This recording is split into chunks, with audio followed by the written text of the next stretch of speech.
काका,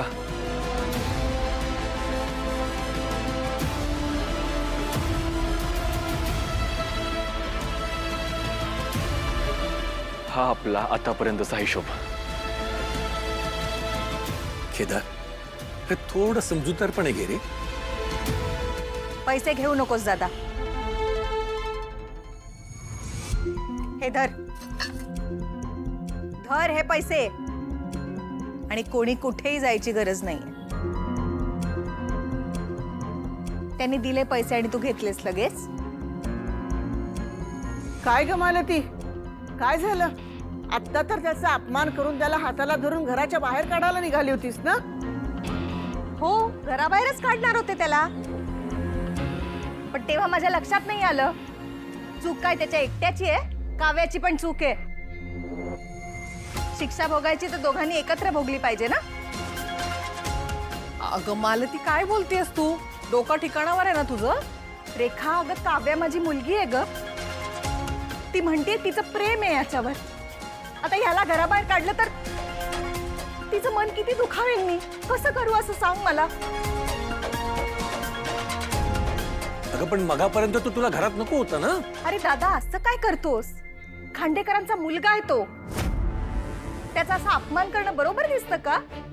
हो ना, खांडेकरांच्या मुलाला त्याच्या वडिलांवरून हिणवणं बरं आहे का? अगं मान्य करते ना, मी चूक झाली माझ्याकडून. खूप बोलले त्याला आणि माफी पण मागते त्याच्यासाठी त्याच्याकडून. बस. केदार बाळा, सॉरी. अरे आम्हाला काय माहिती होतं हे सगळं असं आहे? सांगायचंच ना आधी. या गोष्टी काय अशा लपून राहतात का? ठीक आहे, झालं गेलं विसरून जाऊयात आपण. आता काहीही मनात ठेवू नकोस. आणि दयानंदरावांना यातलं काही सांगू नकोस. हा, ए पोरींनो, चला उचला सामान. चला चला, न्या आत. दयानंद खांडेकरांशी माझा काहीही संबंध नाहीये.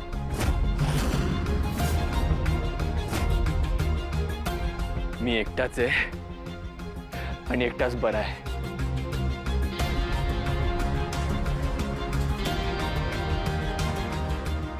आणि त्यांच्याशी माझं नातं आहे म्हणून जर तुम्ही मला या घरात ठेवणार असाल ना, तर त्यापेक्षा मी रस्त्यात राहिलेलं परवडेल मला. अरे केदार, अरे जरा शांत हो. वाटल्यास मालतीच्या वतीने मी तुझी माफी मागतो. पण तू असं वागू नकोस रे. काका, तुम्ही का माफी मागताय? तुम्ही माझ्यासाठी खूप केलंय. तुम्ही मला एका कुटुंबातल्या व्यक्तीप्रमाणे वागवलंय. तुम्ही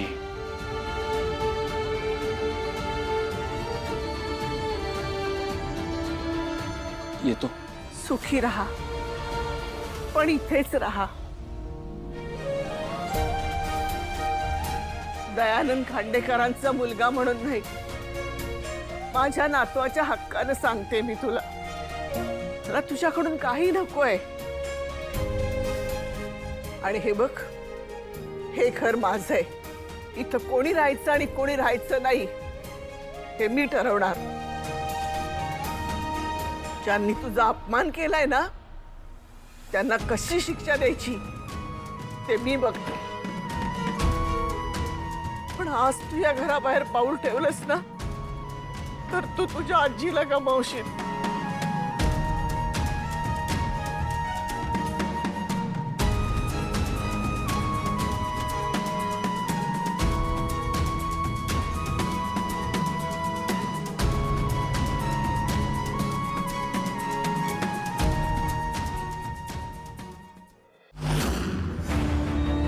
युवी, युवी, युवी,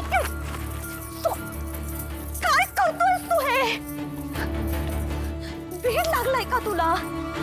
पप्पांच्या सिग्नेचर घ्यायच्या होत्या. तू ते साईन करणार नव्हते.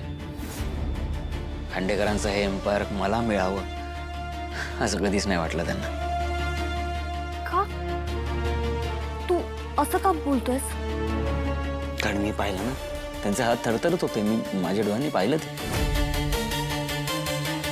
म्हणजे खांडेकरांच्या प्रॉपर्टी मधलं आपल्याला काहीच मिळणार नाहीये. ए आज बोललीस, परत नाही बोलायचं असं. हे सगळं कोणाचं आहे? माझं. खांडेकरांचा वारस कोण आहे? मी आहे. सगळं मलाच मिळणार ना.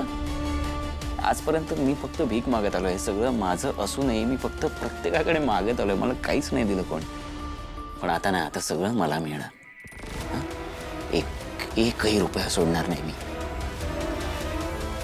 पण त्यासाठी पप्पांची साईन लागेल पेपर्सवर, आणि पप्पांनी साईन नाही केली तर केदारला. कोण आहे केदार? केदार कोण आहे? केदार कोणीच नाहीये. जे ते मी आहे. वारस कोण आहे? वारस मी आहे ना. हा वैभव, तो जर माझ्या आणि माझ्या प्रॉपर्टीच्या मध्ये आला ना तर त्याची अशी अवस्था करेल ना की त्याने स्वप्नात सुद्धा. तू का घाबरतेस? तू का घाबरतेस? हा डोंट वरी, आपलं आहे ना सगळं. हा मग मला मिळणार. डोंट वरी, मला मिळणार. सगळं आपलं आहे, ते मलाच मिळणार.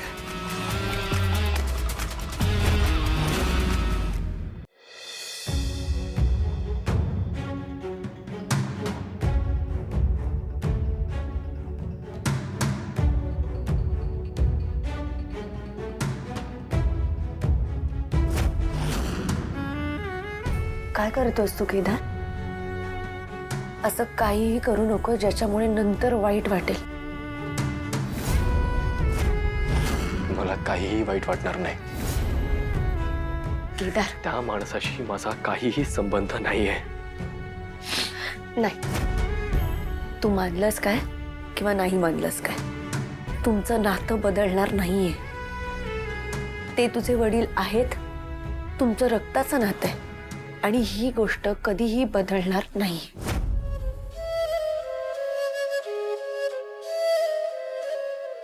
KD, sorry. आत्याने तुझ्याशी असं नव्हतं वागायला पाहिजे. ती जे काही बोलली त्याच्यासाठी मी माफी मागते. मला माहिती आहे आता तू कुठल्या परिस्थितीतनं जातोस ते.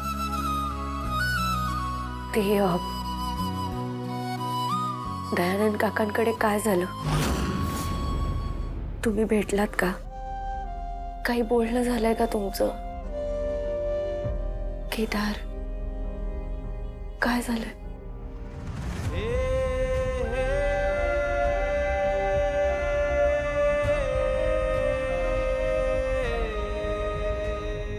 केदार, शांत हो.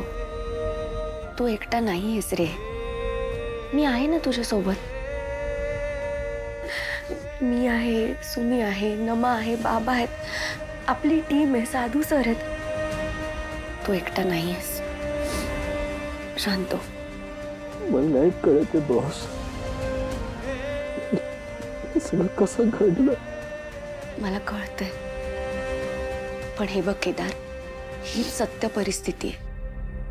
तू ती जितक्या लवकर स्वीकारशील ना तितकाच तुला त्रास कमी होणार आहे.